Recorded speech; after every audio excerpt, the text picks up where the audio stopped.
Bonjour à toutes et à tous, bienvenue en direct, 7h15 en ce jeudi 7 décembre.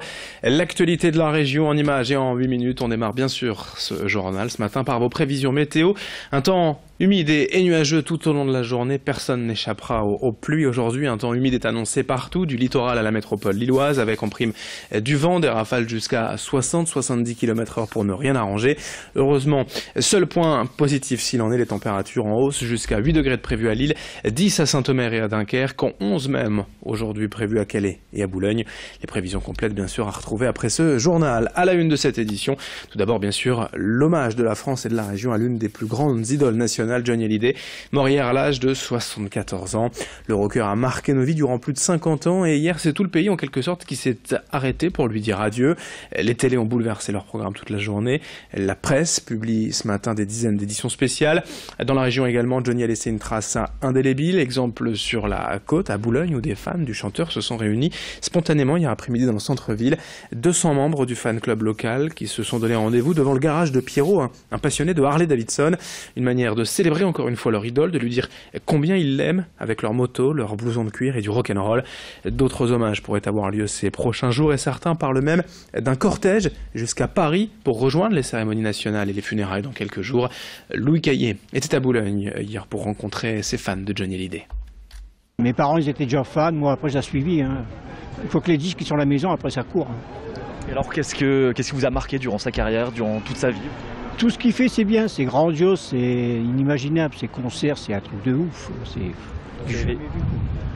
Tout. Pour moi ça changera rien, il sera toujours là. Même parti il sera toujours là.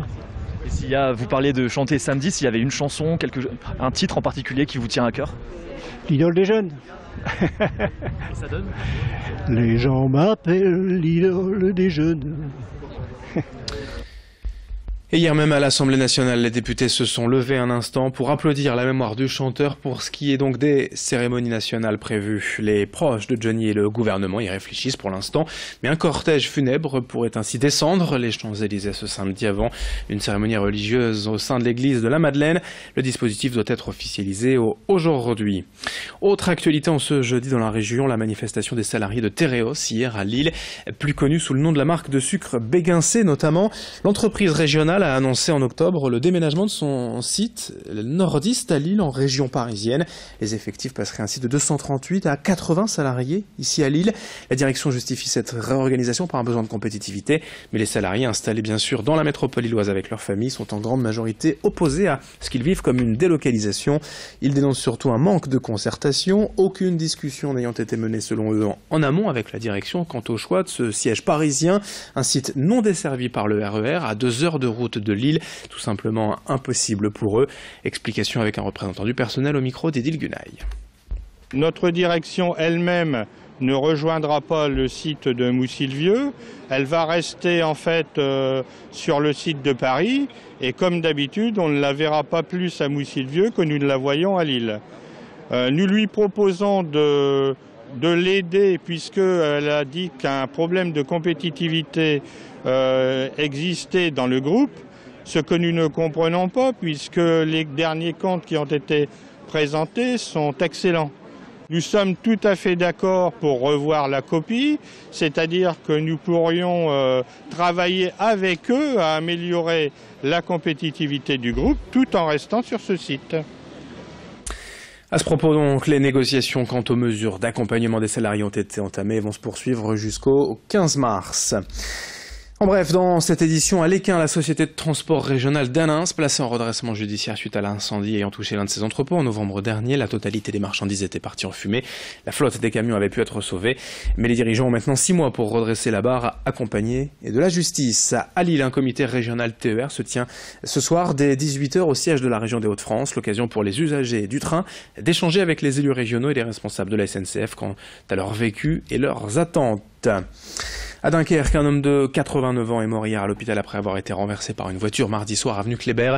Le conducteur âgé, lui de 85 ans, a déclaré ne pas avoir vu le piéton qui traversait pourtant un passage protégé. Une enquête pour homicide involontaire a été ouverte. Autre information en ce journal, les reliques de Sainte Thérèse de l'Enfant Jésus de Lisieux et de ses parents, canonisés en 2015, sont arrivées à la cathédrale Notre-Dame de la Treille à Lille, où elles resteront jusqu'à demain, avant un tour du diocèse jusqu'au 7 janvier. Plusieurs rendez-vous sont au programme pour célébrer la présence de ces reliques. Notamment aujourd'hui et demain ont lieu une vénération. Ce soir à 19h30 une veillée et demain soir une messe en l'honneur de la Sainte Vierge avec procession au flambeau à 19h30. Ces reliques arrivent également au tout début d'une des plus grandes fêtes pour les chrétiens, bien sûr, l'Avent, qui doit préparer les fêtes de Noël. Le détail de ces reliques au micro de Vincent Vieillard. C'est un exemple de sainteté, c'est un exemple pour nous chrétiens, un chemin à suivre pour arriver vers le Fils. Voilà, donc c'est vraiment des témoins, vénérer des reliques. C'est pas de l'idolâtrie, c'est tout simplement, ça existe depuis très très longtemps, depuis le IVe siècle, depuis plus longtemps que ça, mais vraiment le IVe siècle, l'Église, institutionnalise un peu tout ça, en tout cas met des règles, met des choses autour, et on voit que c'est important et que ça attire toujours autant de fidèles. Et puis pour finir cette édition en régional, pour certains c'est le moment de passer aux vacances de l'hiver, en dernière minute pour Noël ou déjà pour février-mars. Quelles sont donc les tendances de cette saison, les destinations les plus prisées? Et sans surprise, c'est évidemment le soleil qui est recherché par les nordistes. Les Canaries ou le Portugal, des lieux de vacances à 2, 3 ou 4 heures d'avion de la région. Les pays du Maghreb continuent d'être boudés par les Français pour des raisons de sécurité.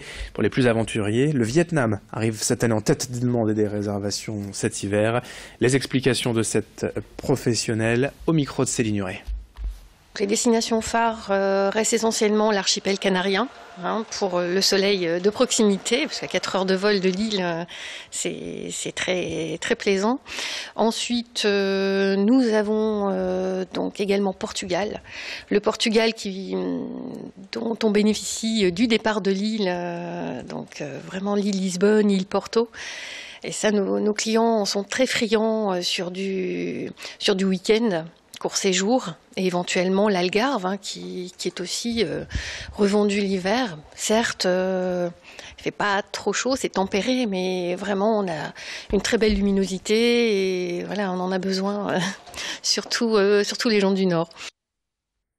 Jeudi 7 décembre, 7h22 en direct en notre compagnie. Bon réveil et belle journée à toutes et à tous, ensemble pour l'actualité régionale.